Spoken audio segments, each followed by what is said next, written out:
पहले ज़मानों में लोग घरों के अंदर बैतुल खला यानी वॉशरूम नहीं बनाया करते थे, बल्कि क़ज़ाए हाजत के लिए लोग घरों और आबादी से दूर वीरानों में जाया करते या फिर घर से थोड़ा बाहर अलहदा से वॉशरूम तामीर हुआ होता था। फिर वक्त के साथ साथ लोग बदलते गए और सहूलियात के आदी होते गए। चुनाचे पहले घरों के साथ बैतुल खला बनाने का रिवाज हुआ और फिर ये घर के अंदर आ गए, और अब तो आलम ये है कि हर कमरे के साथ अटैच बाथरूम हर घर की ज़रूरत बन चुका है। ये अटैच बाथरूम सहूलत के साथ साथ उन खबीस रूहों को भी घरों में ले आए हैं जिनकी ये पसंदीदा जगह है। इसी वजह से घरों में बीमारियों, परेशानियों और लड़ाई झगड़ों में इजाफा हुआ है। ख़वातीन हज़रात, ये दावा हम हवा में नहीं कर रहे। आज की वीडियो में नबी करीम सल्लल्लाहु अलैहि वसल्लम के कुछ फरमुदात की रोशनी में आप पर ये वाज़े करेंगे कि किस तरह आप सल्लल्लाहु अलैहि वसल्लम ने बैतुल खला के बारे में कुछ अहकामात इरशाद फरमाए थे, और इसके साथ साथ ये वाज़े किया था कि बैतुल खला में जिन्नात किस तरह बसेरा करते हैं। ख़वातीन हज़रात, इस सवाल का जवाब जानने से पहले कि जिन्नात वॉशरूम्स में बसेरा करते हैं या नहीं, हमें ये मालूम करना होगा कि जिन्नात क्या हैं और कितनी किस्म के हैं। जिन्नात एक ऐसी मखलूक हैं कि जिनका जिक्र कुरान करीम फुरकान हमीद में भी आया है, और अल्लाह ताला ने इन्हें आग से क्रिएट किया है। जिन्नात के अंदर भी खैर व शर और नेको बद के फॉलोअर्स होते हैं।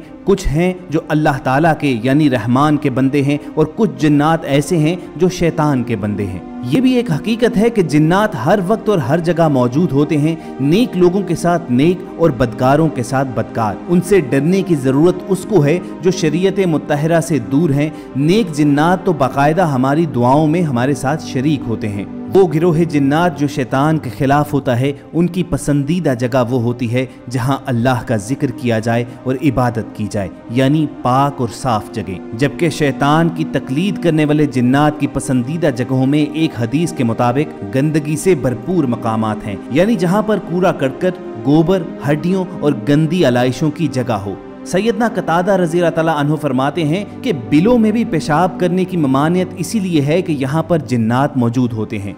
जिन्नात का एक और पसंदीदा ठिकाना कब्रिस्तान भी है, और इन खबीस और बद रूहों के रहने की एक और जगह बैतुल खला भी है, क्योंकि ये हमेशा नापाक और गंदी जगहों पर रहना ज्यादा पसंद करते हैं। इसीलिए रसूल करीम सल्लल्लाहु अलैहि वसल्लम की एक आदत मुबारका हज़रत अनस रज़ी अल्लाह तआला अन्हु से रिवायत की गई है कि हुजूर पाक सल्लल्लाहु अलैहि वसल्लम का मामूल था कि जब भी बैतुल खला में दाखिल होते तो एक दुआ जरूर पढ़ते। अब दोस्तों, जैसा कि हम जिक्र कर चुके हैं कि अब आलम यह है कि हर घर में अटैच बाथरूम जरूर मौजूद है, यानी वॉशरूम वगैरह घरों के अंदर आ चुके हैं। चुनाचे दूसरे अल्फाज में ये कहा जा सकता है कि इन जिन्नात और खबीस रूहों का ठिकाना हमारे घरों के अंदर ही है।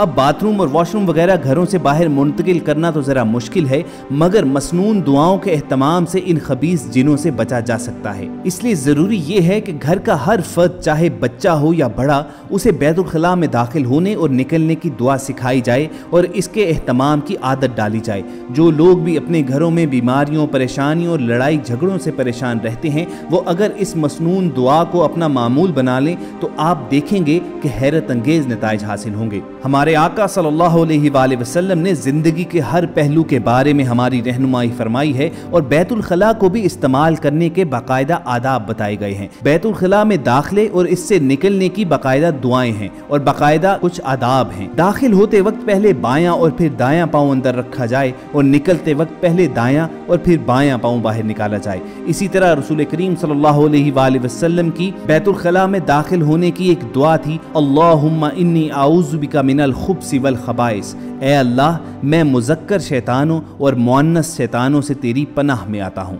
आप सल्लल्लाहु अलैहि वसल्लम ने शैतानों के शर से अल्लाह ताला की पनाह इसीलिए तलब फरमाई कि आम तौर पर शैतान इसी तरह की नजासत, नापाक और गंदगी से भरी हुई जगहों पर रहते हैं। रसूल करीम सल्लल्लाहु अलैहि वसल्लम से बैतुल खला से निकलने की दुआ भी रिवायत की गई है। तिरमिजी, अबू दाऊद और इब्ने माजा में ये दुआ है, ए अल्लाह, मैं तुझसे माफ़ी चाहता हूँ। तो ख़वातीन हज़रात, अगर रसूल करीम सल्लल्लाहु अलैहि वसल्लम की इस सुन्नत पर अमल किया जाए और शरीयत मुत्तहरा की पाबंदी की जाए तो आपको किसी भी मखलूक से डरने की हरगिज़ ज़रूरत नहीं है, क्योंकि जब इन मसनून दुआओं को अपनी आदत बना लिया जाए तो नूर का एक हाला आपको ढांप लेता है और कोई भी शैतानी या जिन्नाती ताकत आपको नुकसान नहीं पहुँचा सकती। ख़वातीन हज़रात, यहाँ पर हम एक और गलती का जिक्र करना चाहेंगे कि जिसका इर्तिकाब अक्सर लोग लाइल्मी में कर जाते हैं। लोग रसूल करीम सल्लल्लाहु अलैहि वसल्लम के इस हुक्म से नावाकिफ नजर आते हैं कि आप सल्लल्लाहु अलैहि वसल्लम ने बैतुल खला को इस्तेमाल करते वक्त अपना रुख यानी अपना मुंह किस जानिब किया जाए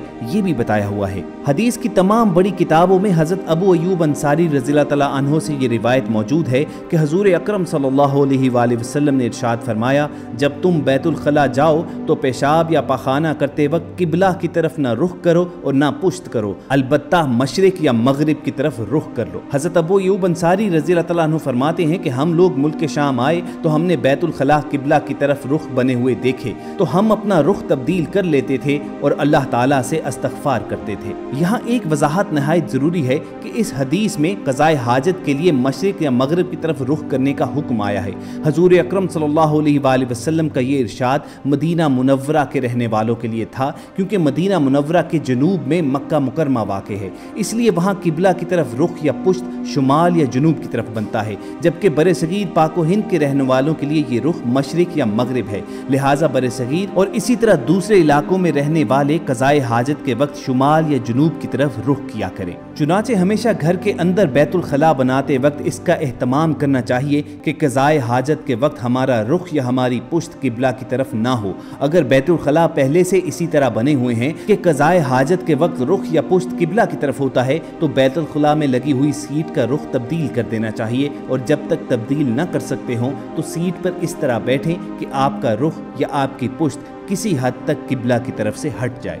याद रखिए, दीनी तालीमात से नावाकफियत, कमज़ोर ईमान और दीन से दूरी ये वो चीज़ें हैं जो हमारे घर में मसाइब व आलाम का रास्ता दिखाती हैं और हम उन शैतानी और जिन्नाती कुव्वतों का शिकार हो जाते हैं जो हमारे वॉशरूम्स वगैरह में बसेरा किए हुए हैं। उलमा के नज़दीक जिस घर में तिलावत कुरान ना हो, बेनमाजी घराना हो, मौसीकी और रक्स में मशगूल लोग हों, नापाक तहारत का ख्याल ना रखने वाले हों, नापाक लिबास पहनते हों, गुस्ल में ताख़ीर करने वाले हों, दरख्तों के साए में पेशाब करने वाले हों और बैतुल खला में बातें करने वाले हों, गाली गलोच करने वाले हों और पेशाब के छींटे वगैरह पड़ते हों, ऐसी वजूहात और असबाब हैं कि जिसके बायस शैतान और काफिर जिन्नात का हमला आसान हो जाता है। अगर इन तमाम वजूहात और असबाब का रद्द कर दिया जाए तो इस मुसीबत से जान छुड़वाई जा सकती है। वरना याद रखिए कि जो लोग ये शिकवा करते नजर आते हैं कि बगैर किसी मालूम वजह के, यानी बज़ाहिर कोई रीज़न भी नहीं होती, मगर उनके घर में बेसलूकी, ना इत्तफाकी,